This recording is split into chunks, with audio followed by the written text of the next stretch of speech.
বিয়ে হয়ে গেছে, আদম এবং বউ নিয়ে বাড়ি চলে যাও, তার মানে জান্নাতে যাও।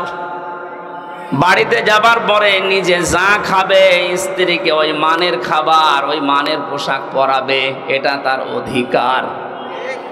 যদিও অনেক স্বামী অধিকার দিতে চায় না, বলে দুনিয়ার কাজ না, এটা দুনিয়ার কাজ না। যে মানের খাবার মানুষ খাবে, ওই মানের খাবার স্ত্রীর জন্য, সন্তানের জন্য ব্যবহার করবে উপযুক্ত করে, এটা তার অধিকার। মেয়েরা যে অধিকার না বুঝে, কিছু শৃঙ্খল বিশৃঙ্খল মানুষের উস্কানিতে পা দিয়ে তারা মিছিল বের করে, তারা সংগঠন বানিয়েছে, নারী পক্ষ, নারী স্বাধীনতা আন্দোলন, নারী বিপ্লব পরিষদ, নারী মুক্তি পরিষদ, 13টা প্রায় সংগঠন কাজ করছে এই দেশে। নারীদের যে অধিকার আল্লাহ রাসূল দিয়েছেন, একটাও আদায় করার জন্য না, সব ওদের ভোগ করার জন্য। এই জন্য মেয়েদের যে অধিকার আল্লাহ কোরআনে দিয়েছেন, ওরা যদি জানতো, আমার মনে হয় এই অধিকার আদায়ের জন্য ওরা রাস্তায় নামতো। সম্মানিত মা বোনেরা, যদিও ইসলাম বিরোধী যারা, ইসলামের দুশমন যারা আপনাদেরকে উল্টাপাল্টা বোঝায়, বাস্তবতা এইটা, ইসলাম সবচাইতে বেশি অধিকার আপনাকে দিয়েছেন পরিবার থেকেই। আদম নবীকে আল্লাহ জানিয়েছেন, স্ত্রী বাড়িতে নিয়ে যেয়ে ঘরের ভেতরে একেবারে ঘরবন্দি করে রেখে দেবে, বস্তা বন্দি করে না, এইটা বলি নাই। রাগাদান হাইসু শিতুমা, এখানে নিয়ে বেড়াতে যাবে, যেখানে ইচ্ছা এই জান্নাতে যাবে, যা ইচ্ছা খাবে, কিন্তু সাবধান, এখানে আমার আল্লাহ যে দুইটা বিষয় দিতে চেয়েছেন, স্ত্রীর খাবারের মান ঠিক রাখা, নিজে খাওয়া, ওই মানের খাবার দেওয়া। 2 নম্বরে তাকে মাঝে মাঝে বিভিন্ন জায়গায় নিয়ে যাওয়া, কিন্তু সাবধান, ওয়ালা তাকরাবা হাদিহি শাজারা, এই গাছের কাছে যাবে না। আমরা এখানে অনেকেই মনে করি এই গাছ মানে শুধু গন্ধম গাছ, না। শুধু যদি গন্ধম গাছের নাম হতো, তাহলে আল্লাহ কোরআনে আয়াত নাজিল করে 1500 বছর পরে আমাদের জানাবে কোন কারণে। এই গাছ মানে জান্নাতের ভেতরে, এটা একটা বর্ডার। পুরা জান্নাত আপনার জন্য উন্মুক্ত ছিল, যেখানে ইচ্ছা যাবেন, যা ইচ্ছা খাবেন, কিন্তু সাবধান, আল্লাহর এই নিষিদ্ধ বর্ডারের কাছে আসবেন না। আল্লাহ এটা বোঝাতে চেয়েছেন, আল্লাহর বর্ডার যদি কেউ ক্রস করে, সে আর সাধারণ থাকে না, সে জালেম হয়ে যায়। শুধু সে জালেম হবে না, ফাতাকো না, দিবসন দিয়েছেন আল্লাহ পাক, বলেন ফাতাকো না মিনাজ জালিমিন। এই গাছের কাছে যদি যে 2 জনই জালেম হয়ে যাবে।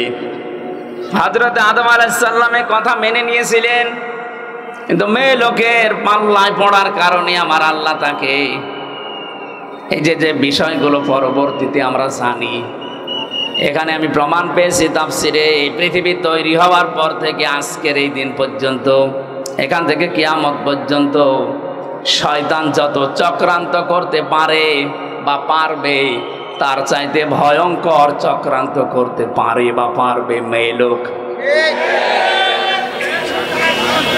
এজন্য শয়তানের চক্রান্তের কথা কোরআনে কারিমে আল্লাহ যেখানে দিয়েছেন, সেখানে দাঈফা দিয়েছেন, ইন্না কাইদাশ শাইতানি কানা দাঈফা।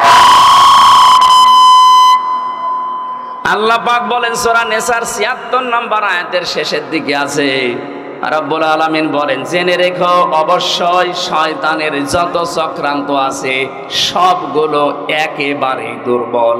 একেবারেই, আরো জোরে বলেন, একেবারেই। সিস্টেম অপর পৃষ্ঠায় দেখুন, আল্লাহ পাক যেখানে মেয়ে লোকের কথা দিয়েছেন চক্রান্তের ব্যাপারে, সেখানে দাঈফা দেয়নি। ইন্না কাইদাকুন্না আযীম। সূরা ইউসুফের 28 নম্বর আয়াতের শেষের দিকে আল্লাহ জানিয়েছেন, শয়তানের চক্রান্ত দুর্বল, কিন্তু মেয়েদের চক্রান্ত ভয়ঙ্কর।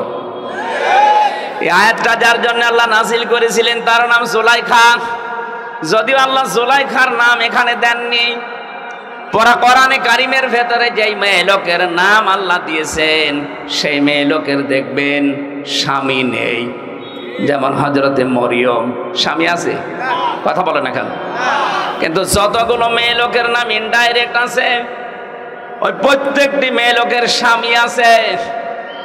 তাফসিরে মুফাসসির বোঝাতে চেয়েছেন, পৃথিবীর মেয়েরা, দুনিয়ায় যদি কেউ তোমার না থাকে, স্বামী যদি মাথার উপরে থাকে, বুঝবে দুনিয়াটা আছে।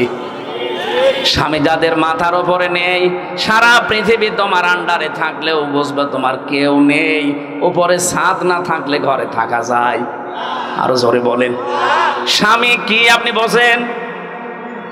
স্বামী যে কি জিনিস, কোথায় রাখা দরকার আপনি জানেন? নবীজি মাঝে মাঝে বলতেন, মেয়েরা, আল্লাহ বাদে সেজদা দেওয়া জায়েজ নেই। আল্লাহ পাক বাদে যদি সেজদা দেওয়া জায়েজ থাকতো, মেয়েদের কানের কাছে মুখ নিয়ে বলতাম, মেয়েরা যা করো স্বামীর পায়ে সেজদা করো। কোথায় তাদের মর্যাদা আপনি টের পাননি? বিসমিল্লাহির রহমানির রহিম। وضرب الله مثلا قرية كانت آمنة مطمئنة يأتيها رزقها رغدا من كل مكان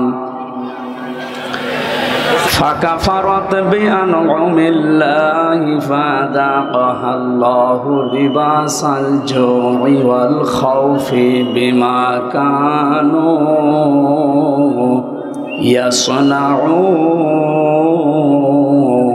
يصنعون صدقت يا ربنا عن أبي هريرة رضي الله تعالى عنه قال قال النبي صلى الله عليه وسلم عليكم بالجهاد في سبيل الله فإنه باب من أبواب الجنة رواه ابن ماجه وما زادهم إلا إيمانا وتسليما اللهم صل على আওয়াজ লাগবে কানে, এটা ঘুরিয়ে দেন, এদিকে ঘুরিয়ে দেন, কানে এটাও ঘুরিয়ে দেন। তো কি আওয়াজ নিয়েছে? আমার কানে আওয়াজ লাগবে।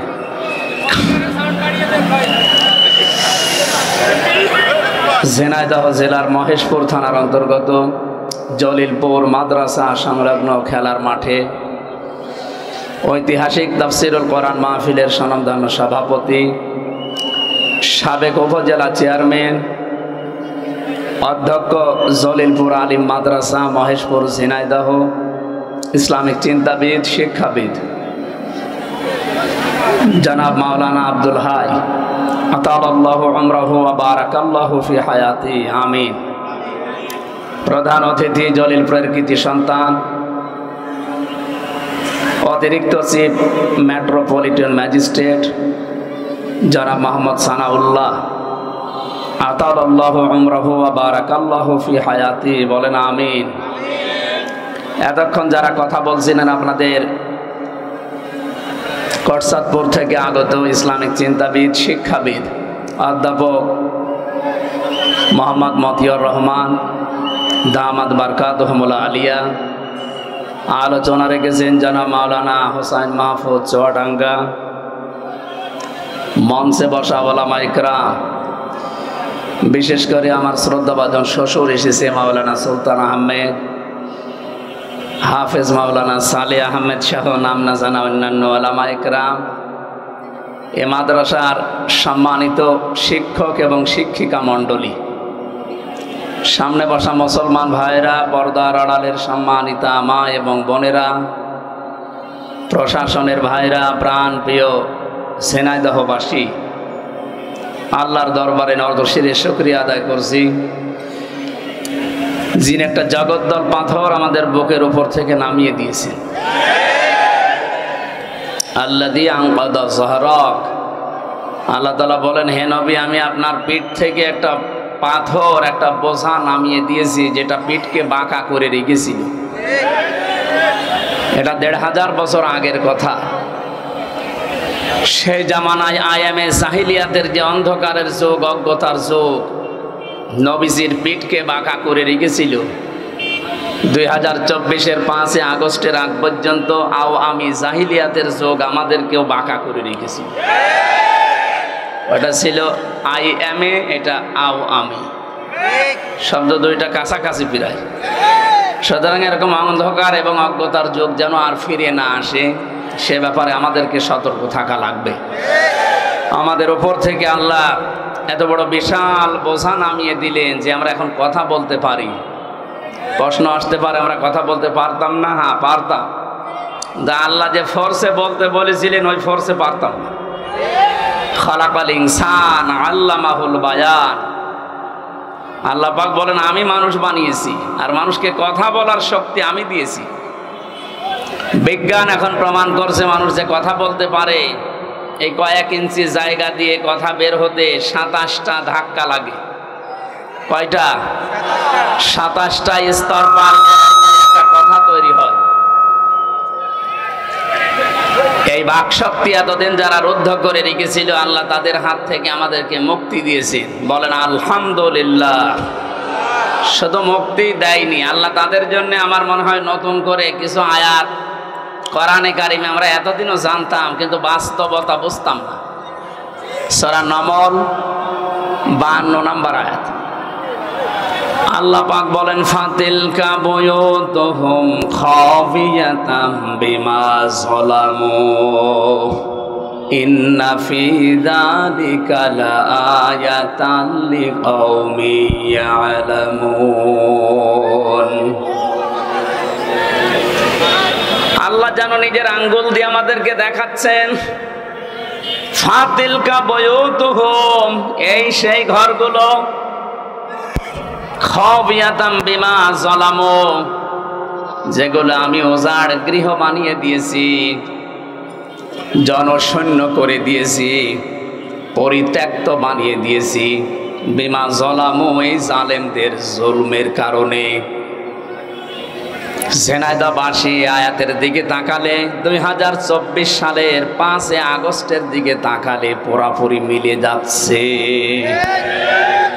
আপনি দেখেছেন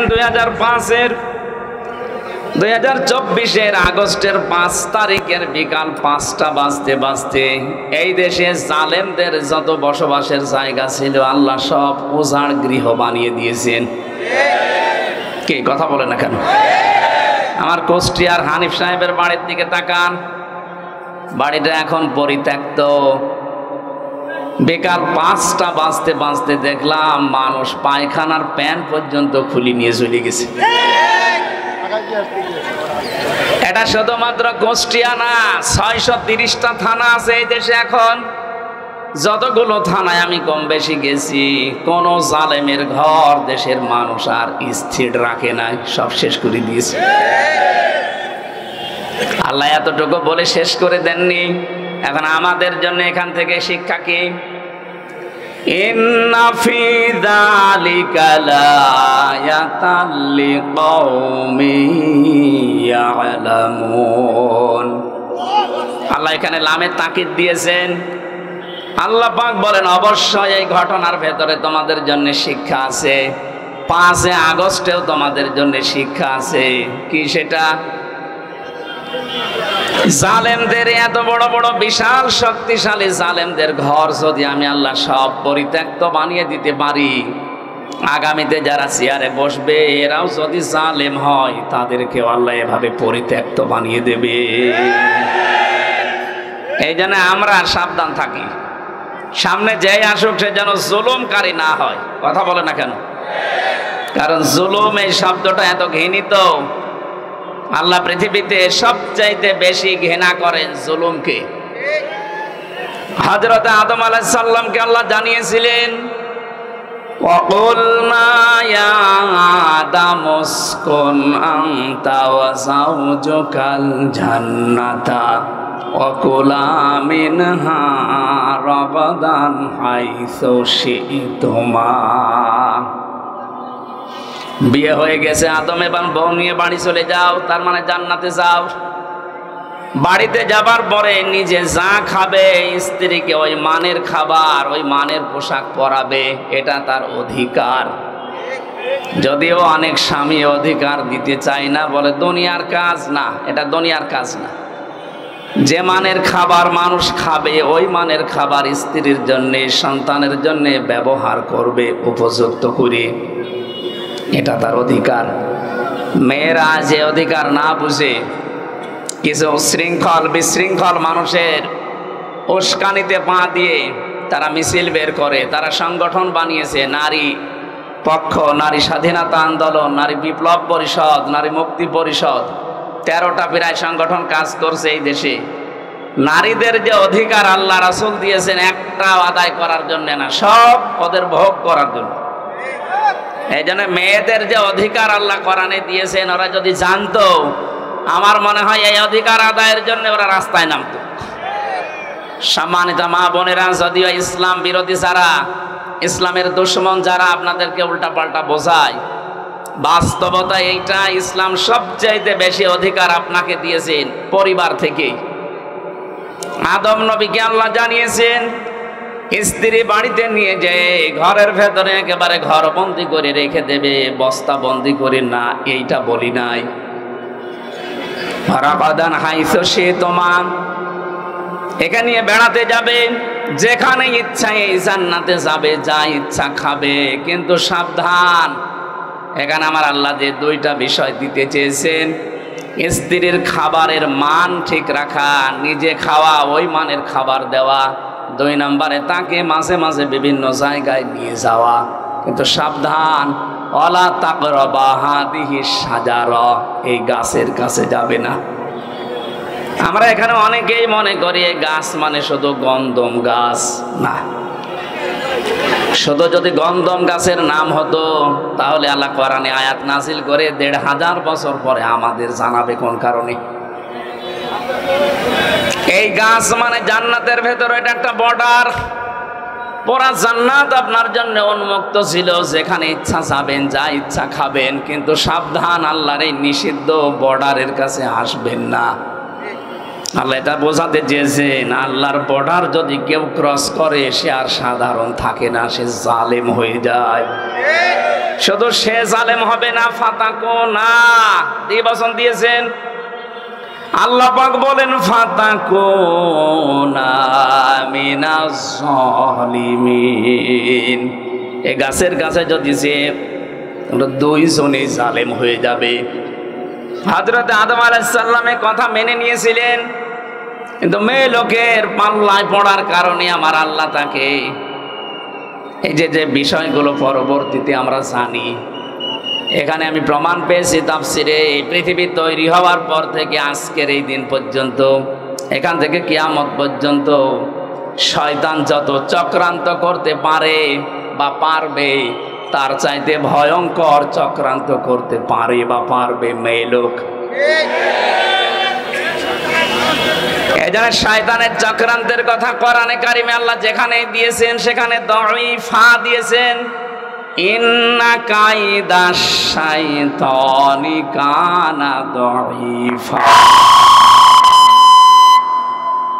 আল্লাহ পাক বলেন সূরা নিসার ৭৬ নম্বর আয়াতের শেষের দিকে আছে, রব্বুল আলামিন বলেন, জেনে রেখো অবশ্যই শয়তানের যত চক্রান্ত আছে সবগুলো একেবারেই দুর্বল। একেবারেই, আরো জোরে বলেন, একেবারেই। সিস্টেম অপর পৃষ্ঠায় দেখুন, আল্লাহ পাক যেখানে মেয়ে লোকের কথা দিয়েছেন চক্রান্তের ব্যাপারে, সেখানে দাঈফা দেয়নি। ইন্না কাইদাকুন্না আযীম। সূরা ইউসুফের 28 নম্বর আয়াতের শেষের দিকে আল্লাহ জানিয়েছেন শয়তানের চক্রান্ত দুর্বল, কিন্তু মেয়েদের চক্রান্ত ভয়ঙ্কর। এই আয়াতটা যার জন্য আল্লাহ নাযিল করেছিলেন তার নাম জুলাইখা। যদিও আল্লাহ জুলাইখার নাম এখানে দেননি, পুরা কোরআনে কারিমের ভেতরে যেই মেয়ে লোকের নাম আল্লাহ দিয়েছেন সেই মেয়ে লোকের দেখবেন স্বামী নেই। যেমন হযরতে মরিয়ম, স্বামী আছে? কথা বলে না কেন? কিন্তু যতগুলো মেয়ে লোকের নাম ইনডাইরেক্ট আছে, ওই প্রত্যেকটি মেয়ে লোকের স্বামী আছে।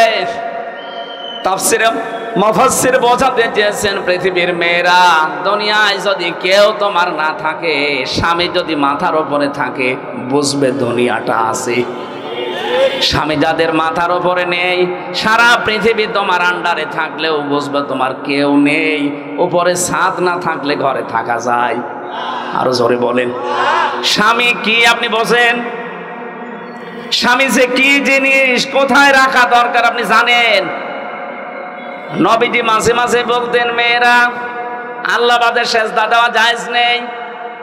আল্লাহ পাক বাদে যদি সেজদা দেওয়া জায়েজ থাকতো, মেয়েদের কানের কাছে মুখ নিয়ে বলতাম, মেয়েরা যা করো স্বামীর পায়ে সেজদা করো।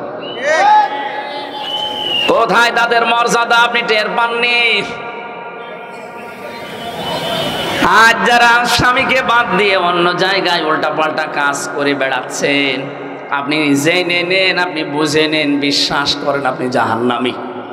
প্রশ্ন আসতে পারে, আমার স্বামী চরিত্র ভালো না, ও একটু খারাপ, এই কারণে আমি লাইন করেছি। আপনার স্বামী কি ফেরাউনের চাইতেও খারাপ? এক কথা বলে না কেন? আপনার স্বামী যত খারাপ হোক এই পৃথিবীতে, ফেরাউন মার্কা স্বামী তো না। শুধু আল্লাহর উপরে ঈমান আনার কারণে তার নিজের স্ত্রীর হাতের ভেতরে ব্রেক লাগিয়েছে, পায়ের ভেতরে শলাকা লাগিয়েছে, কপালের ভেতরে ব্রেক লাগিয়ে মাথার উপরে গরম তেল ঢেলে দিয়েছে। আপনার স্বামী কি এই করেছে আপনি বলতে পারবেন? না, দুই একটা একটু চড় থাপ্পড় দিতে পারে। অথচ তারও তো স্বামী কি করেছে আপনি দেখেন। কোরআনে কারিম এটা বলছে আমাদেরকে, ইযে ক্বালাত রাব্বি ইবনি লি ইনদাকা বাইতান ফিল জান্নাহ ইলা আখিরি আয়াত। সূরা তাহরিমের ভেতরে আছে 12 নম্বর 11 নম্বর আয়াত। রব্বুল আলামিন বলেন, আমি দৃষ্টান্ত দিয়েছি, তোমরা একটু আসিয়ার দিকে তাকাও।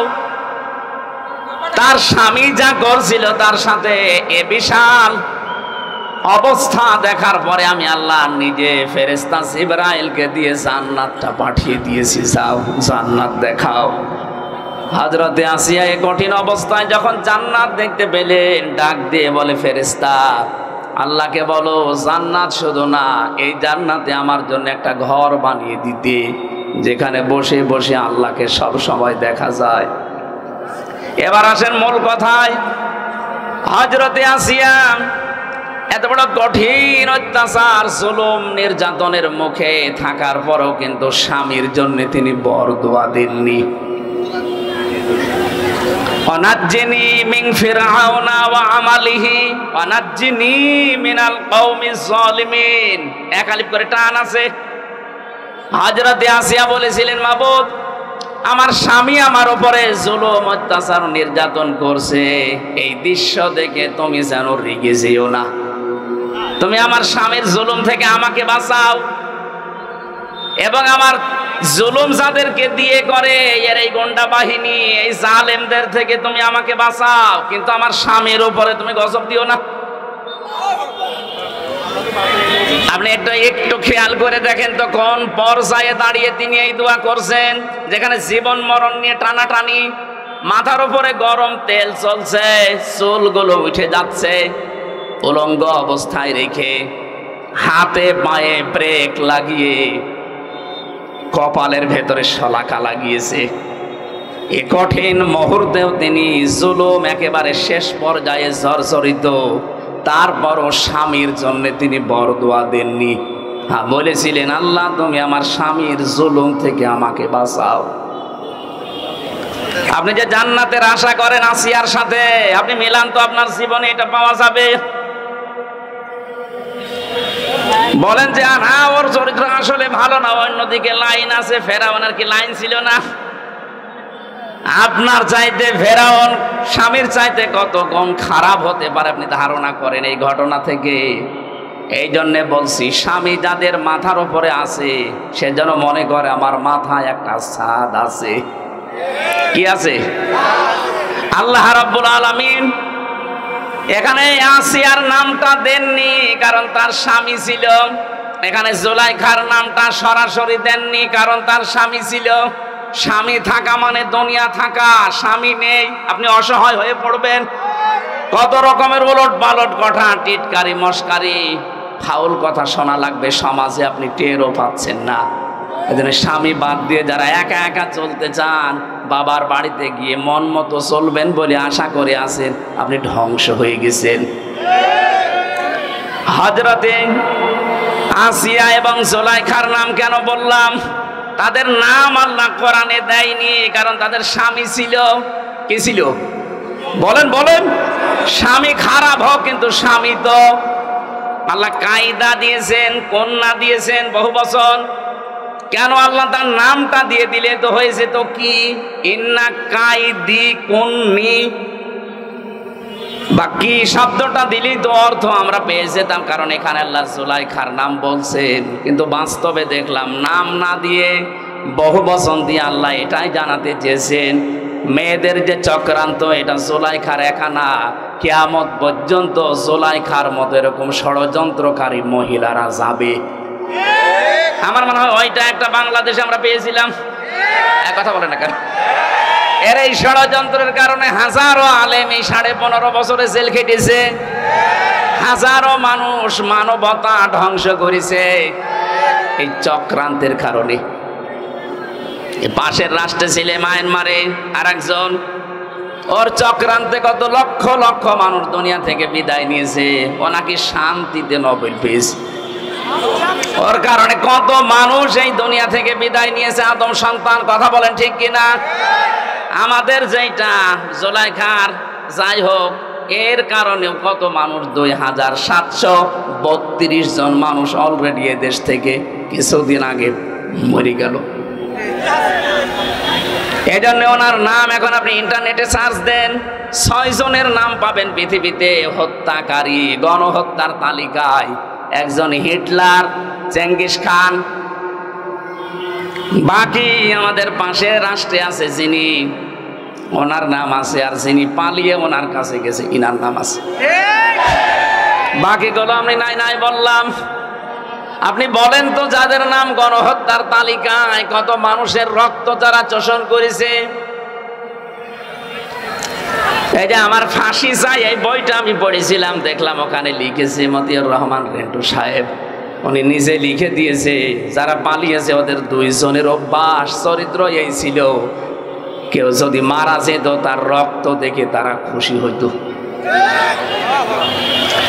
আমি যেটা বোঝাতে চাচ্ছি আপনাদেরকে, মেয়েদের চক্রান্ত যেহেতু ভয়ঙ্কর, এটা বসে নেই, কিয়ামত পর্যন্ত এটা চলতে থাকবে। এই জন্য নবীজি ইন্তেকালের আগে জানিয়েছেন, এই পৃথিবীতে আমার উম্মতের জন্য সবচাইতে ভয়ঙ্কর জিনিস আমি রেখে গেলাম 2টা, তার 1 নম্বরে মেয়ে লোক। এটা থেকে আমাদেরকে খুব সতর্ক থাকা লাগবে। আজ বাংলাদেশে অনেক মেয়ে লোক এখন মেয়েতে মেয়েতে বিয়ে করবে এই স্লোগান তুলেছে। 4-5 দিন আগে কুষ্টিয়াও 2 জন ধরা পড়েছে। ওই 2 জন মেয়ে লোক বলছে, আমরা পুরুষ মানুষ চাই না, আমরা মেয়েরা মেয়েরা বিয়ে করব, যদি আমাদের বিয়ে না দেন আমরা 2 জনই মরে যাব। তো আমরা যদি 2 জন মেয়েরা মেয়েরা বিয়ে করতে আমরা কি করছি? কথা বলে টাকা, আমাদের আল্লাহ কি পুতুল বানিয়েছে? আমাদের কোনো কাজ নেই দেশে? চক্রান্তে পা দেওয়া যাবে না, এই সমকামিতা এটা হারাম, হারাম এবং হারাম। এটা যারা জারি করতে চাচ্ছেন, মুসলমানের এই 96% মুসলমানের দেশে, এটা কিয়ামতের আগে জারি করা সম্ভব না। আপনাদের স্বপ্ন সাথ কোনোদিন পূরণ হবে না একজন মুসলমানের দেশে জীবিত থাকতে, কথা বলেন ঠিক কিনা? এই জন্য আপনার মেয়েকে, আপনার বউকে, আপনার পুত্রবধূকে আপনি বেড়াতে নিয়ে যাবেন, কিন্তু সাবধান, আলা তাকরাবা হাদিহিস শাজারা। যদি আল্লাহর নিষিদ্ধ কোনো বর্ডার এসে যায়, যেমন পর্দা লঙ্ঘন, এটা একটা বর্ডার লঙ্ঘন করা, কথা বলে না কেন? আল্লাহ পাক কোরআনে 500টা বর্ডার দিয়েছেন। আপনার মেয়ে, আপনার বউ, আপনার পুত্রবধূ, আপনার মা, আপনার বোন বেড়াতে যাবে, কোনো অসুবিধা নেই, কিন্তু এমন জায়গায় নিয়ে যাওয়া যাবে না যেখানে গেলে নিজেরও পর্দা থাকে না, বড়ও পর্দা থাকে না। এরকম অনুষ্ঠান দেশে নেই? বলেন। এই যে বরযাত্রী যারা বউ মেয়ে ছেলে নিয়ে যায়, পর্দা থাকে? বলেন। 14 জন পুরুষ ছাড়া অন্য কারোর সাথে আপনি দেখা করতে পারবেন না। আপনি একজন মহিলা, কয়জন? 14 জন পুরুষ বাদ দিয়ে কারোর সাথে দেখা করলে আপনার চোখ নিম্নগামী হবে, লজ্জাস্থান পবিত্র রাখা লাগবে। আমার মনে হয় বিবাহে বরযাত্রী যারা যায় ওদের আর কিছু না হোক, চোখের জেনা হতেই আছে। আজকে থেকে এখন আর বরযাত্রী যাবেন না, কারণ এটা ইসলামে নেই। ইসলামে আছে অলিমা। জানি আপনি মানবেন না, কারণ এই দেশে অলিমা নেই, দেশে আছে বরযাত্রী। নবীজি বানিয়েছেন অলিমা আর আমরা বানিয়েছে বরযাত্রী। এটা হিন্দুদের কালচার। তাফসীর মাহফিল দিয়েছেন কিছু নেওয়ার জন্য, অন্তত এইটা নবীজির কাছ থেকে নেওয়া যাবে না। আমরা যারা অন্তত ছেলের বাবা আছি, আজকে থেকে সিদ্ধান্ত নেন নবীজির বাইরের এই হিন্দুদের কাজ আমরা আজকে থেকে আর করব না। অন্তত যতদিন বেঁচে আছি কোনদিন আর বরযাত্রী যাব। কারা কারা যাবেন না হাত তোলেন তো। এই আন্দাজে হাত তুলে মরবেন, সামনে আবার যাবেন, আপনি হাত তুলে তো মুনাফিক হবেন। একেবারে অটুট সিদ্ধান্ত নেন জীবনে বরযাত্রী যাব না। তারা তোলেন না, হাত তুলছেন না, তার মানে এলাকায় সমস্যা আছে। হ্যাঁ সমস্যা আছে। থাক, আপনার মানার দরকার নেই ভাই। আমার ওয়াজ করার দরকার করে যায়, আপনি শোনার দরকার শুনে যান। কি আশ্চর্য গো! অলিমা করবেন কারা কারা? অলিমায় যাবেন হাত তোলেন তো। হ্যাঁ বোঝা গেছে, খাওয়া যেখানে আমরা সেখানে। ইসলাম এই দেশে আমরা এমন ভাবে মানছি যে ইসলামে খাওয়া আছে সেখানে আমরা আছি, খাওয়া নেই সে যত বড় ইসলাম হোক ওখানে আমরা নেই। কথা বলে না কেন? আপনি ইসলামের নিয়ম নীতিগুলো দেখেন, এই দেশে যা পালন হয়, মানুষ মরে গেলে খাওয়া, মানুষ জন্ম নিলেও মুসলমানি দেয়, এরপরে খাওয়া, জন্মের দিনেও খাওয়া, সবে বরাতে খাওয়া, সবে মেরাজে খাওয়া, সবে কদরে খাওয়া, দই রোজায়, দই ঈদে খাওয়া, কেউ দাওয়াত দিলে সে যে অনুষ্ঠানেই হোক শুধু খাওয়া। বলেন খাওয়া ছাড়া এবাদত দেশে কি আছে? যেটা এবাদত সেটা কিন্তু নেই। কি সেটা কি আমরা আজকের আয়াত দিয়ে প্রমাণ করব ইনশাআল্লাহ। তাহলে আদম আলাইহিস সালামকে আল্লাহ বর্ডার দিয়েছিলেন, বর্ডার পার হলে আপনি জালেম হয়ে যাবেন। আমাদের সামনে সে বর্ডার আছে না বর্ডার উঠে গেছে? আরো জোরে বলেন। এজন্য আমরা এই 500 বর্ডার দুনিয়ায় দেওয়া আছে, বর্ডারের কাছে পর্যন্ত যেতে পারেন, বর্ডার যেন পার না হয়, ক্রস না হয়। বর্ডার ক্রস হলে আপনি জালেম হয়ে উঠবেন, যেহেতু আল্লাহর কাছে সবচাইতে ঘৃণিত জালেম কারা? আরো জোরে বলেন। এজন্য আগামীতে যারাই আসবেন এই লামে তাকিদ দিয়ে আমি এইটাই বোঝাতে চাচ্ছিলাম এতক্ষণ, আমি যাই করি অন্তত যেন জালেম হয়ে না যায়। অনেকে তো এখনো আন্টি শান্টি বসে বসে আছে, আর একটু পাইছি আর দেখেন কি করি। না, জুলুম করা যাবে না, তাহলে আপনার বাড়ি ঘরও এরকম পরিত্যক্ত হয়ে যাবে হানিফের মতো। এ জেলায় হয়েছে কিনা আমি জানি না, আমার মনে হয় সব গড়িয়ে দিয়েছেন আপনারা, কারণ জালেমদের ওগুলো চিহ্ন রাখে না। আল্লাহ নিজে ফাকতিয়া দাবিরুল কওমিল্লাযিনা যালামু, জালেমদের গোড়া কেটে দেয় কে? আরো জোরে বলেন।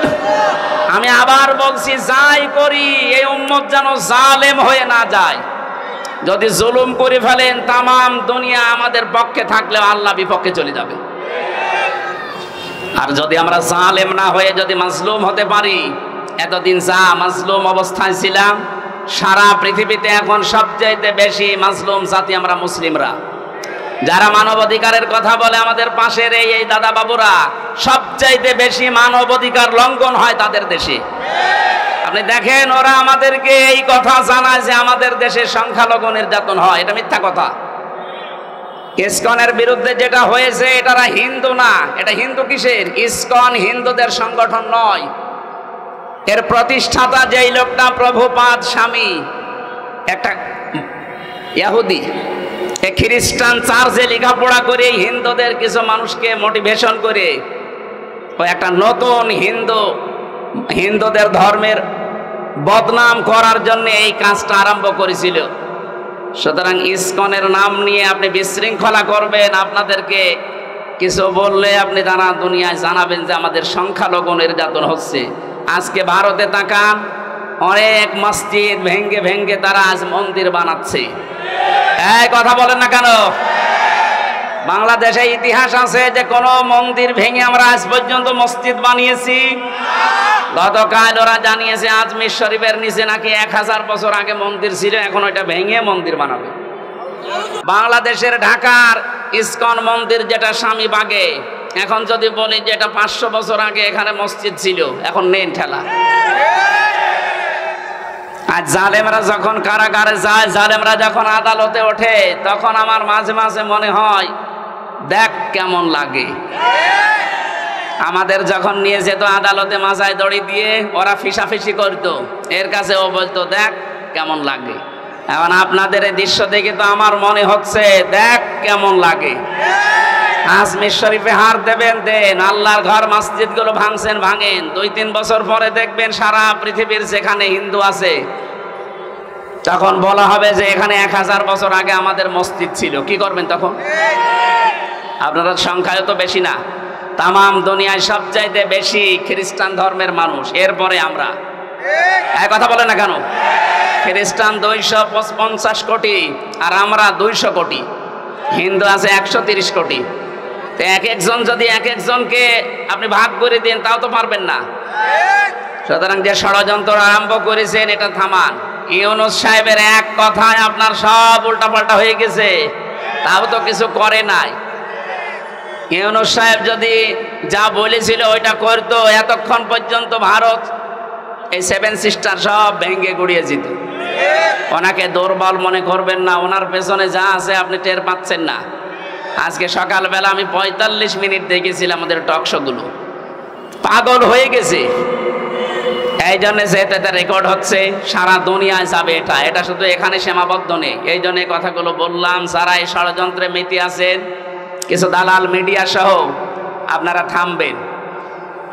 এই হাওয়া দিয়ে উস্কানি দিয়ে মানুষদেরকে বিপদে ফেলে দিয়েন না। হাজারো মানুষ কিন্তু জীবন হারাবে এই উস্কানিতে পা দিলে।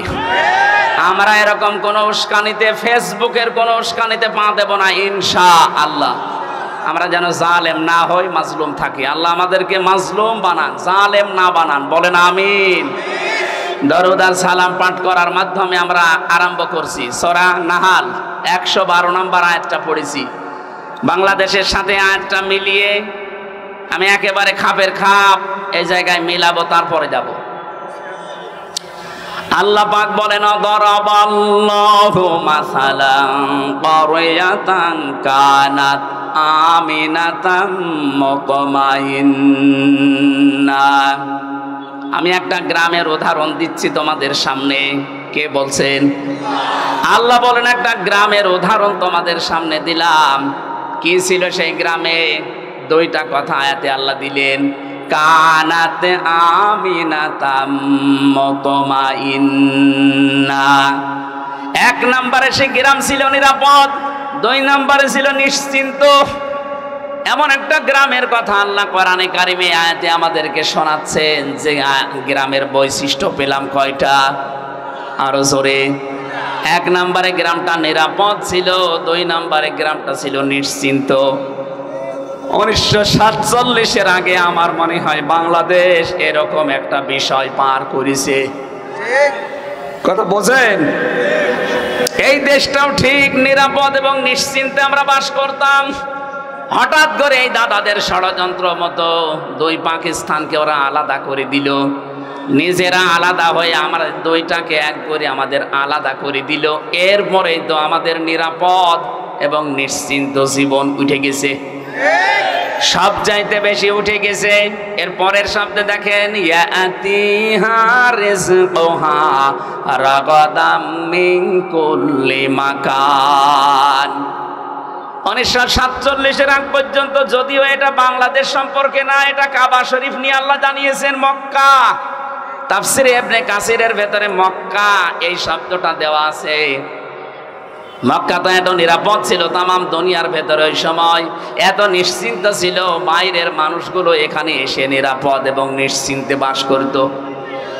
তামাম দুনিয়ায় 257টা রাষ্ট্র। 1947 সালের আগ পর্যন্ত আমি ইতিহাস যা পড়েছি, যারা মুরব্বী আছে জিজ্ঞেস করবেন, এই দেশেও নিরাপদ এবং নিশ্চিন্তে বাস করা যেত।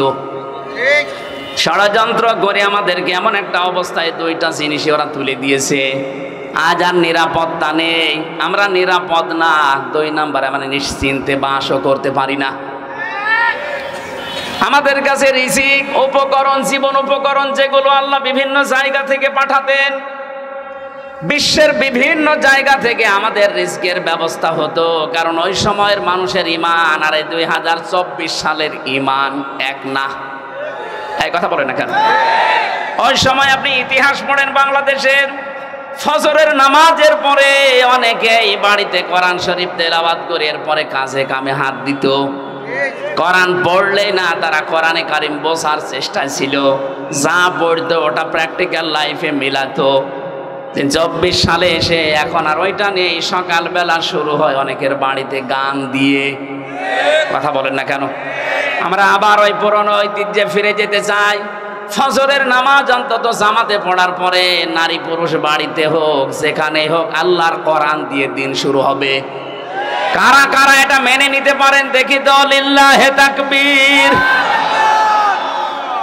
এই হাত তোলেনি কে দেখেন তো? আলহামদুলিল্লাহ। থাক, এই মাহফিল সাকসেস হবে যদি সকাল থেকে আমল শুরু হয়। আর এটা করার জন্য আপনারা এই মাদ্রাসা প্রতিষ্ঠা, এখানে কোরআন শেখানো হয় না। সুতরাং আমি আশা করব ছেলেদেরকে মেয়েদেরকে অভ্যাস গড়ে তুলতে হলে এরকম জায়গায় দেবেন। এখান থেকে আল্লাহর কোরআন জানবে, বুঝবে, পড়বে, সকালবেলা থেকে আমল শুরু করবে। তাহলে আপনার পরিবারে, সমাজে, রাষ্ট্রে একটা নিরাপদ এবং নিশ্চিন্তে বসবাসের গ্যারান্টি আমার আল্লাহ আপনাকে দিয়ে দেবেন। কারণ নিরাপত্তা এবং নিশ্চিন্ত শহর বানাতে পারেন কে? কোরআনে কারিমে আল্লাহ জানিয়েছেন, ওয়ামান দাখালাহু কানা আমিনা। এই ভালো করে খেয়াল করেন, ওয়ামান দাখালাহু কানা আমিনা। আল্লাহ পাক বলেন এই যে কাবা শরীফ যেটা, এখানে আসলেই সে নিরাপদ। এখানে আসলে কি কেন? কারণ এই জায়গাটা কন্ট্রোল করছে আল্লাহ ফেরেশতাদেরকে দিয়ে। এই পৃথিবীতে একটাই জায়গা যেখানে তাকিয়ে থাকলে সওয়াব পাওয়া যায়, কাবা শরীফ। যতক্ষণ তাকিয়ে থাকবেন সগীরা গুনাহগুলো আল্লাহ সরিয়ে দেবে, আর একটা একটা করে নেকি লিখতে থাকবে।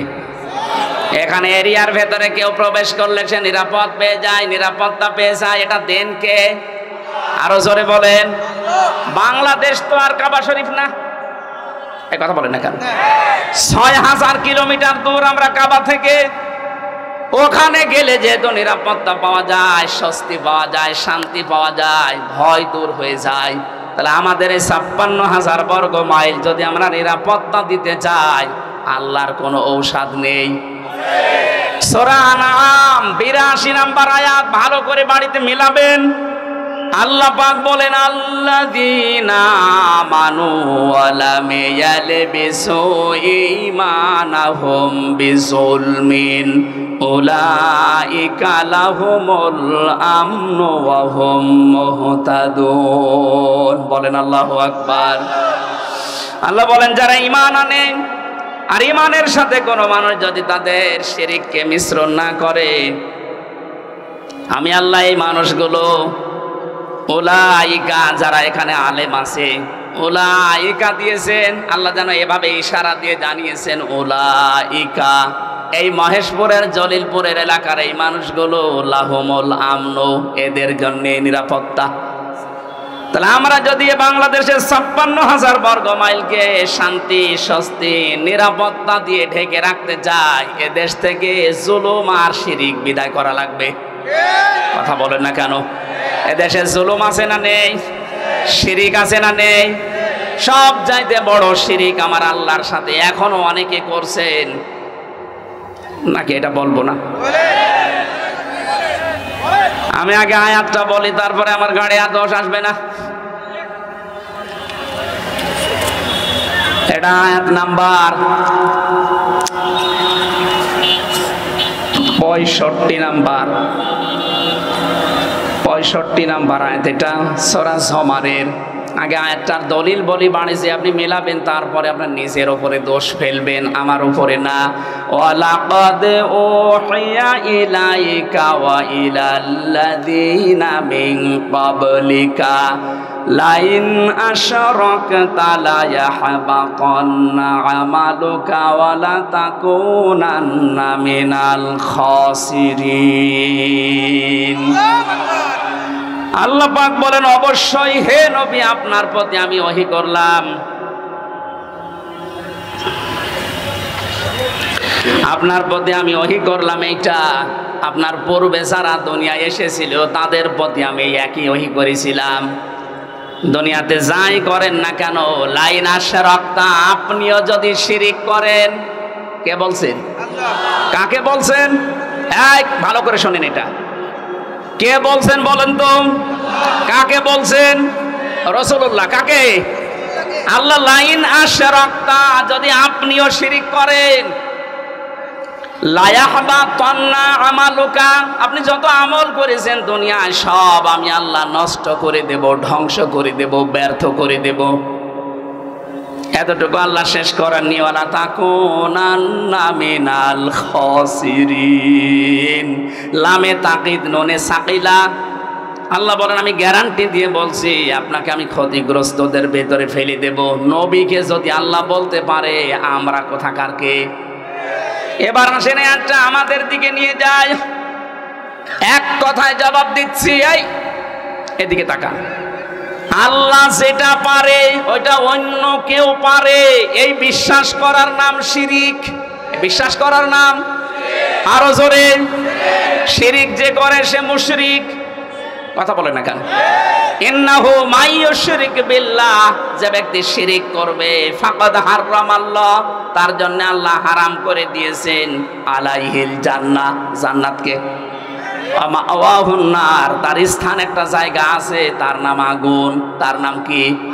ওয়ামালিজ জালিমিনা মিন আনসার। আল্লাহ বলেন, জালেমদেরকে কেউ সাহায্য করছে না, করবে না। বলেন নাউজুবিল্লাহ। এবার আমরা কি নিতে পারি এখান থেকে? আল্লাহ যেটা পারে ওইটা অন্য কেউ পারে, বিশ্বাস করার নাম শিরিক। শিরিক যারা করে তারা, এইবার জোরে বলেন, এ দেশ চালাতে পারে আল্লাহর আইন দিয়ে। আল্লাহ জানিয়েছেন, আলা লাহুল খালক ওয়াল আমরু, আমি বানিয়েছি এই পৃথিবী, আমার আইন এখানে চলবে। সুতরাং আল্লাহর আইন বাদ দিয়ে মানুষের তৈরি করা আইন যারা প্রতিষ্ঠার জন্য দল করেন, আন্দোলন করেন, মিছিল মিটিং করেন, আপনি শিরিক করছেন। শিরিক করলে আপনি মুশরিক। মুশরিকের জন্য জান্নাত, জাহান্নাম। জাহান্নাম হারাম বলছেন তো? আমি আশা করছি বোঝাতে পেরেছি, এরপরে আর নামা লাগবে না। আর একটা টাচ দেই, আন্নাল কুওয়াতা লিল্লাহি জামিআ, সব ক্ষমতার উৎসকে। আরো জোরে বলেন, যে যারা বলে ক্ষমতার উৎস জনগণ, তারা শিরিক করছে। শিরিক করলে লোকটা মুশরিক হয়ে গেলে লোকটা, আর কি বলা যায় বলেন তো? এরপরেও যদি কোনো মানুষ শিরিক না ছাড়ে, কিয়ামত পর্যন্ত আপনি চেষ্টা করলে এ দেশকে নিরাপত্তা দিতে পারবেন না। আল্লাহ নিজে জানাচ্ছেন, যারা ঈমান আনে আর ঈমানের সাথে শিরিক মিশ্রণ না করে, শিরিক মিশ্রণ যারা না করে, তাদেরকে আমি নিরাপত্তার দায়িত্বে নিয়ে নিলাম, তারাই নিরাপত্তার হকদার। সুতরাং যত ষড়যন্ত্র বাইরের দেশ থেকে চলছে, যারা করাচ্ছে, এই সবগুলো থেকে মুক্ত হওয়ার জন্য এখন এদের শিরিক মুক্ত করা লাগবে। নিজেরা শিরিক করব না, কেউ করলে করতে দেব না। বলেন, বিশেষ করে আমরা ৯৬% মুসলমানেরা, অন্য জাতি যারা আছে ৪% তারা করে গা, ওদের দ্বারা কিছু হবে না। আমরা মুসলমান হয়ে যদি আমরা শিরিক করি, এ দেশ আল্লাহ অস্থিতিশীল বানিয়ে দেবে। কথা বলেন ঠিক কিনা? আল্লাহ পাক বলেন, আমি রিজিক পাঠাতাম বিভিন্ন জায়গা থেকে তাদের কাছে, কিন্তু তারা সব চাইতে বড় নাফরমানি করেছিল। ফাকাফারাত বিআনউমিল্লাহ, আমি আল্লাহর নিয়ামতকে তারা ঢেকে ফেলেছিল, গোপন করেছিল। এবার আপনি এই ৫৩ বছর মিলান, সূরা ইব্রাহিমের ভেতরে আছে, আল্লাহ রাব্বুল আলামিন বলেন, আলাম তারা ইলাল্লাযীনা বাদদালু নি'মাতাল্লাহি কুফরা ওয়া আহাল্লু কওমাহুম দারাল বাওয়ার জাহান্নামা ইয়াসলাউনাহা ওয়া বিইসাল করার। নবী, আপনি কি ওদের দিকে দেখেননি যে মানুষগুলো আল্লাহর নিয়ামতকে বদল করে ফেলেছিল, পাল্টিয়ে ফেলেছিল? এদেশে আল্লাহর নিয়ামত এই, আমি একটা একটা করে প্রায় 500টা বলতে পারবো। এখন একটা বলছি, পর্দায় থাকা মেয়েদের জন্য এটা নিয়ামত কিনা বলেন তো, বলেন বলেন। মানুষ আমরা যত খারাপ হই, পর্দাওয়ালা মেয়ে লোক দেখলে হয় আপা, নাই খালা, নাই মা বলে ডাকে। কথা বলে না কেন? বেপর্দা মেয়ে লোক দেখলে আগেই ডাকবে ভাবি। এটা আপনাকে আল্লাহ নিরাপত্তার চাদর থেকে বের করে দেবে। আল্লাহর এই নিয়ামত গাছ পাল্টাতে অনেকে পর্দার বিরুদ্ধে পর্যন্ত ফতোয়া দেয়, নিজে তো পর্দা করেই না, আরো পর্দা যেন না থাকে সেই ব্যবস্থা করার চেষ্টা চলছিল। আল্লাহ আমাদের হাতে ধরে বাঁচিয়েছেন। কথা বলেন ঠিক কিনা? আল্লাহর যত নিয়ামত, তার ভেতরে 2 নম্বরের নিয়ামতের নাম রাসূলুল্লাহ। সূরা আলে ইমরানের 164 নম্বর আয়াতে দলিলটা আছে, লাকাদ মান্নাল্লাহু আলাল মুমিনিন। আল্লাহ পাক বলেন, অবশ্যই মুমিনদের উপরে আমার যত দয়া, বদন, অনুগ্রহ, তার 1 নম্বরে আমি একজন রাসূল পাঠিয়েছি। ওই জামানায় তারা আল্লাহর নিয়ামতকে ঢেকে ফেলেছিল, রাসূলুল্লাহকে পর্যন্ত দেশ থেকে তাড়িয়ে দিয়েছিল। কথা বলেন ঠিক কিনা? এখন প্রশ্ন আসতে পারে, সে 1500 বছর আগের কথা, এখন রাসূলুল্লাহকে তাড়িয়ে দেয় না মানে? রাসূলুল্লাহ এখন নেই, কিন্তু তার আদর্শ আছে না নেই? এই কথা বলেন না কেন? আর আদর্শগুলো যারা আজ বিদায় করে দিতে চায়, এ দরবেশ রাসূলুল্লাহর আদর্শকে বিদায় করতে গিয়ে নিজে দাড়ি কেটে নমো হয়েছিল। ওরে জিজ্ঞাসা করছে, আপনি দাড়ি কেটে ফেললেন, আপনি একটা নাফরমান, গালি দিবা না? দাড়ি কাট রাখা সুন্নত, আর জান বাঁচানো। আমি সুন্নত ফেলে দিয়েছি জান বাঁচানোর জন্য, কিন্তু বাঁচতে পারলাম না, নৌকা আমারে ধরিয়ে দিয়েছে। এরা আল্লাহর নিয়ামতকে উলট পালট করে ফেলেছে। ওয়াহাল্লু কওমাহুম দারাল বাওয়ার, ওরা জাহান্নামের দিকে জাতিকে পরিচালিত করেছে মূর্তি পূজার মাধ্যমে, বাবা পূজার মাধ্যমে। আপনি দেখেন না কেন 15.5 বছরে মিলে যাচ্ছে না? ওয়াহাল্লু কওমাহুম দারাল বাওয়ার, তারা কওমকে, জাতিকে জাহান্নামের দিকে পরিচালিত করেছিল। ইয়াসলাউনাহা, সেখানে তারা থাকবে চিরকাল।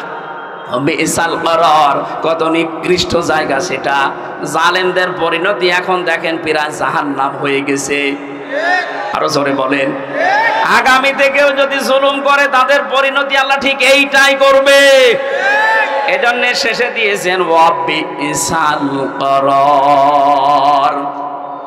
আমি যেটা বলছিলাম, নিয়ামত যারা শুকরিয়া আদায় করে না, এই মানুষগুলোকে আল্লাহ 2টা আযাব দিয়ে পোশাক পরিয়ে দেন। ফাদাকাল্লাহু লিবাসাল জুই ওয়াল খাউফ। 1 নম্বরে আল্লাহ আস্বাদন করান, মজা চাকান। এত নিয়ামত দেওয়ার পরও যখন মানুষ মানে না, তার 1 নম্বর শাস্তি হিসাবে আল্লাহ ক্ষুধা দেয়, 2 নম্বরে ভয় দেয়। বিমা কানু ইয়াসনাউন, কারণ তারা যা করেছে এর প্রতিদান এটা। এদেশে 15.5 বছরে আলেমদের উপরে যত জুলুম, অত্যাচার, নির্যাতন হয়েছে, বাংলাদেশ স্বাধীন হওয়ার পর থেকে এত বেশি হয়নি। কথা বলেন ঠিক কিনা? ওই জামানায় তারা রাসূলুল্লাহকে মানে নাই, কষ্ট দিয়েছে। এই জন্য আল্লাহ ভয়ের পোশাক, ক্ষুধার পোশাক তাদেরকে পরিয়েছেন। এই জামানায় যারা রাসূলের নেই, কিন্তু রাসূলের উত্তরাধিকারী আলেমরা আছে, এদেরকে যারা সম্মান দেয় না, এদের মতামত নেয় না, এদেরকে আরো জুলুম, নির্যাতন, অত্যাচারের জর্জরিত করে, তাদের জন্য আল্লাহর শাস্তি 2টা। 1 নম্বরে দুর্ভিক্ষ, খাবার থাকলে আপনি খেতে পারবেন না।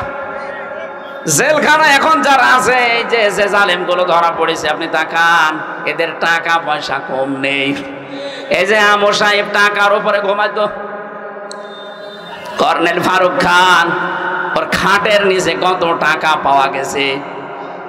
সব চাইতে বড় ধনী বাংলাদেশে এই দরবেশ, অথচ এখন আমাদের মতো এই মাটিতে এখন শুয়ে আছে ফ্লোরে। বাইরের থেকে যদি কেউ টাকা পয়সা তাদের জন্য না পাঠায়, জেলে যে অবস্থা দেখেছি ও এমনি টেনশনে মরে যাবে। আল্লাহ রাব্বুল আলামিন জানিয়েছেন এইটাই যে যারা আমার নিয়ামত পাওয়ার পরে শুকরিয়া আদায় করে না, এই মানুষগুলোর জন্য আমি আল্লাহ 1 নম্বরে ক্ষুধা, অভাব, দুর্ভিক্ষ, 2 নম্বরে ভয়, এটা আমি ঢুকিয়ে দেই জাতির সামনে যেন এইটা না আসে। এবার আসেন আয়াতের তাফসিরে প্রবেশ করছি, ঐতিহাসিক প্রেক্ষাপট। নবীজি বলেন, আমি যখন জিবরাইলের সাথে উপরে যাচ্ছিলাম আল্লাহর সাথে দেখা করার জন্য মেরাজে, আকাশে ওঠার সময় দেখলাম কিছু মানুষ, কিছু পিপিলিকা উপরে উঠতেছে কালো কালো, আবার কালো কালো পিপিলিকা নামতেছে। জিজ্ঞাসা করলাম, আখি জিবরাইল, হে ভাই জিবরাইল, কালো কালো কি ওঠে, কালো কালো কি নামে? ফেরেশতা বলে, হে নবী, আপনার উম্মতের আছে অপরাধ করে, গুনাহ করে, পাপ করে, পাপগুলো কালো পিপিলিকা হয়ে উপরে যাচ্ছে। আর ওই যে নামতেছে ছোট ছোট পিপিলিকা, আল্লাহ পাক এই পাপের কারণে দুনিয়ায় যে আযাব গজবগুলো পাঠাবে ওইগুলো পিপিলিকা আকারে যাচ্ছে। এই আয়াত থেকে প্রমাণ হয় দুনিয়াতে আমরা যা করি এই গুনাহর কারণে আল্লাহ আমাদের জন্য শাস্তি নির্ধারণ করে পাঠায়। এই জন্য এমন কোন অপরাধ গুনার কাছে নিজেদেরকে জড়াবো না যে গুনার কারণে আল্লাহ আমার উপরে আবার গজব নাজিল করে। কথা বলে ঠিক কিনা? সবচাইতে বেশি গজব নাজিল হয় মানুষের এই অশ্লীলতার কারণে। এটা এখন আমাদের হাতের ভেতরে শুয়ে গেছে। ইন্ডিয়ায় যে পুনঃ করা পত্রিকা আকাশ সংস্কৃতির নামে মোবাইল, কম্পিউটার, টেলিভিশন আকাশ সংস্কৃতিতে যেগুলো পাঠাচ্ছে, এর দ্বারা সবচাইতে বেশি ক্ষতি হচ্ছে মানুষের চরিত্রের। আরো জোরে বলে, আমরা গোপনে যে গুনাহগুলো আজ করছি, এই গোপন গুনার কারণে আল্লাহ কিন্তু শাস্তি পাঠাবে। আপনি দলিল হিসাবে সূরা রুমের 41 নম্বর আয়াতটা দেখতে পারেন, যাহারাল ফাসাদু ফিল বাররি ওয়াল বাহার বিমা কাসাবাত আইদিন নাস। আল্লাহ বলেন, জলে স্থলে যে বিপদ আপদগুলো দেখতে পাও, বিশৃঙ্খলা, একটাও আমি পাঠাই না, এগুলো সব তোমাদের হাতের কামাই করা ফসল। সুতরাং আমরা গুনাহ করলে আমাদের কপাল নষ্ট হবে। কথা বলেন ঠিক কিনা? গুনার কারণে মানুষের ভাগ্য নষ্ট হয়, সে গোপনে বলেন আর প্রকাশ্যে বলেন। এই 15.5 বছরে তো প্রকাশ্য জুলুম চলেছে, এখনো পর্যন্ত অনেকের জুলুম থেমে নেই, গোপনে চালাচ্ছে। এই কথা বলে না কেন? কত মানুষ এখনো পর্যন্ত বাজার ঘাট, এমনকি বিভিন্ন জিনিস দখল করার মাধ্যমে মানুষের উপরে জুলুম চলছে। এটা বন্ধ করা দরকার, কারণ এই জুলুমের কারণে যে গজব আসবে, আপনি একা মরবেন না, আমারে নিয়ে মারবেন। 2 তলা নৌকা চলছিল, ওপর তলায় আমরা মনে করেন 50 জন আছি, নিচ তলায় আছে 50 জন। পানি নেওয়ার জন্য সবসময় উপরে আসা লাগে। আমরা উপরে যারা আছি যদি বলি বেন ডিস্টার্ব করেন কেন, নিচে তো পানি আছে, একটা তক্তা খুলে নিলেই তো হয়। ওরা বলছে ঠিক আছে আর আসবো না, নিচে যে রাগ করে একটা তক্তা খুলতেছে। ওপরে আমরা যারা আল্লাহর ওলি মার্কা মানুষ বসে আছি, যদি বলি যে যা করছে করুক গা, লা ইলাহা ইল্লাল্লাহ, বাঁচতে পারবেন? বলেন বলেন। আপনাকে বাধা দেওয়া লাগবে, নিচে যে তক্তা খুলতেছে যদি বাধা না মানে মারা লাগবে, না মায়ে যদি না মেরে ফেলা লাগবে, কারণ আমাকে বাঁচা লাগবে। কথা বলেন ঠিক কিনা? ও যদি জোর করে তক্তা খোলে নিচে ডুববে না, আমারে নিয়ে ডুবাবে। এখানে যদি কাবা শরীফের ইমামও থাকে সেও ডুববে। এই জন্য আমরা চাই, জুলুমের কারণে দেশটা গোল্লায় গেছে, আবার যদি কেউ জুলুম করার চেষ্টা করেন গজব তো আসবে। ওই যে পিপিলিকা হয়ে নামতেছে, এই গজব আসলে শুধু আপনি একা ধ্বংস হবেন না, আমাদেরকেও নিয়ে মারবেন। এই জন্য আমাদের বাঁচার তাকিদে হলেও আমাদেরকে বাধা দেওয়া লাগছে। জুলুম করব না, জুলুম করতে দেব না। কথা বলেন ঠিক কিনা? যেখানে যেখানে জুলুম হয়েছে সবগুলো বন্ধ করার দায়িত্ব এদেশের মুসলমানদের এখন। আর সেই সময় কিন্তু এখন আসতেছে, কোন জালেম যেন চেয়ারে বসতে না পারে, জালেমরা যেন ফিরে না আসে। যে জালেমরা পালিয়েছে এখনো পালাবে, ওদের তালিকা করে করে মোড়ে মোড়ে টাঙিয়ে দেবেন। যাদের কারণে আলেমরা এদেশে কথা বলতে পারে নাই, এ মাইক কেড়ে নিয়েছে। কয় আপনি কোথায়? আজকে আসেন, মাইক দিয়ে দিলাম, নেন, আসেন, মাইক নেন তো দেখি কেমন সাহস আপনার, আজকে আসেন। কুষ্টিয়াতে যাদের কারণে আমি কোরআনের কথা বলতে পারতাম না, মাঝে মাঝে বলি কই আসেন, কেউ আসে না, সব পালিয়েছে। এখানেও যারা ঢুকতে দেয়নি, এই মহেশপুরে আসার কথা ছিল, আল্লাহর ওলি আসতে দেয়নি। কোথায় আপনি? আসেন, আওয়াজ আপনার বাড়িতে যাচ্ছে, আমি জানি, আসেন। আজকে মাইক কেড়ে নেন, মাইক আমি আজকে দিয়ে দিলাম, নেন। মহেশপুরবাসী, মূল কথা এইটা, আমরা যে যে ধরনের অপরাধ করব, এই অপরাধের কারণে কিন্তু এই পৃথিবীতে আযাব আর গজব নাযিল হবে। এই জন্য আমরা নিজেদেরকে সংযত থামাবো। কথা বলে ঠিক কিনা? যদি না থামাতে পারেন, আয়াতের পরবর্তী যে শব্দগুলো এবার আল্লাহ বলছেন, নাকি শেষ করে দেব? থাকবেন কারা কারা শেষ পর্যন্ত? দেখি হাত তোলেন তো, এই হাত তোলেন, দেখেন তো হাত তোলেনি কে, দেখেন তো, ওই যে একটা লোক হাত তোলেনি, তোলেন, তুলে রাখেন, হাত তুলে রাখেন। ভাই হোসাইন কই? এবার এই মাদ্রাসার মাহফিল, একটা খরচ আছে এদের, এই খরচের জন্য এনাদের যারা যাচ্ছে হাত তুলে রেখেছেন, হাত পকেটে দিয়ে টাকাগুলো দিয়ে যাবেন। আমি তো কালেকশন বুঝি না, জানিও না, তারপরও যতটুকু বললাম নিজের দায়িত্বে। মাদ্রাসা যেহেতু সরকার তো টাকা দিচ্ছে না, এখানে মাদ্রাসার মাহফিল দিয়েছে এনারা নিজেরা। আশা করছে আপনারা কেউ ওনাদেরকে একেবারে ফেরত দেবেন না। যারা যাচ্ছে ভেতরে, কই লোকজন কই আপনার? তাড়াতাড়ি করেন ভাই, আমরা শেষ করবো, আয়াতটা শেষ করা লাগবে।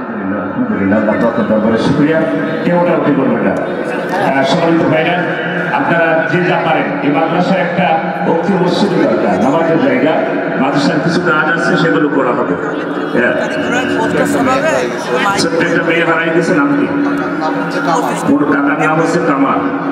ছোট্ট একটা মেয়ে হারাই গেছে, কাকমারি বাড়ি, কাকার নাম কামাল। মেয়েটা দ্বিতীয় পান দিয়ে যায়, কামালের ভাতিজা। ভাই আমার সবাই পুকুরে হাত দিন, 10, 20, 50, 100, 500। বাবা মার জন্য, বাবা চলে গেছে 50 টাকা, মায়ের চলে গেছে 50 টাকা। ভাই মাহফিল শেষ হয় নাই কিন্তু, আপনারা চলে গেলে, আপনারা এখনো তাফসীর কেবল শুরু হলো। এই জন্য আপনারা একটু যেতে পারেন। সম্মানিত মায়েরা যারা এসেছেন, মাদ্রাসার ছাত্রীরা, আপনারা কালেকশন করেন, ব্যাগ নিয়ে কালেকশন করেন। একটা 3 পিসের দাম হলো থাকতে হবে, জানেন আপনারা। কেউ লিখে দিতে পারেন যে আমি 5000 টাকা, 2000 টাকা, 1000 টাকা এখানে দিয়ে দেবো, ব্যাগের ভিতরে দেন। আর যদি মঞ্চে লিখে দিতে পারেন, যদি আপনারা মনে করেন ধান দেব, 1 মণ ধান, 2 মণ ধান, ভুট্টা দেব, যা পারেন আপনারা লিখে দিয়ে যেতে পারেন। এখানে সবাই আপনারা ওঠাউঠি করেন না, কালেকশনটা শেষ হোক, তারপর হুজুর আলোচনা শুরু করবে ইনশাল্লাহ। সম্মানিত মা বোনেরা, যে যেখানে আছেন, ছাদে আছেন, যে যেখানে আছেন, আপনারা কালেকশন করেন। সম্মানিত মায়েরা আপনারা ব্যাগ নিয়ে কালেকশন করেন। এই আপনারা ওঠাউঠি করছেন কেন? মাহফিল কিন্তু শেষ হয় নাই, বসেন, আপনারা বসেন আর ব্যাগ নিয়ে কালেকশন করে মাদ্রাসার ছাত্র শেষে যাব। ভাই রাস্তায় যারা আছেন তারা সেখানে যান, রাস্তায় যেসব ভাইরা দাঁড়িয়ে আছেন সেখানে তো আপনারা ব্যাগ নিয়ে যান। পিছনে অনেক হাজার হাজার ভাইরা দাঁড়িয়ে আছে। আপনারা মা বাবার জন্য 10 টাকা হলেও থাকতে হবে। এই মাদ্রাসা আজকের এই মাহফিল আমার আপনার জন্য নাজাতের জারিয়া হতে পারে। বাবার জন্য, মায়ের জন্য, আত্মীয় স্বজনের, দাদা দাদি, দাদা দাদার জন্য। আর মঞ্চে যদি টাকা দিতে পারেন দেন, এখানে দেন। হুজুর কথা তো বলবে, হুজুর তো বলছেই, তাফসীর শুরু করছে, ভিতরে ঢুকবে ইনশাল্লাহ। আপনার কেউ উঠবেন না, মঞ্চে টাকা দিলে দিতে পারেন। এই ডান পাশে যারা ব্যাগ নিয়ে গেছেন, ডান পাশে ব্যাগ নিয়ে আপনারা কালেকশন করে দেন। ব্যাগ নিয়ে যারা গেছেন, সম্মানিত ভাইয়েরা, আপনারা ওঠাউঠি করছেন, আপনারা আসলে মাহফিলের সুন্দর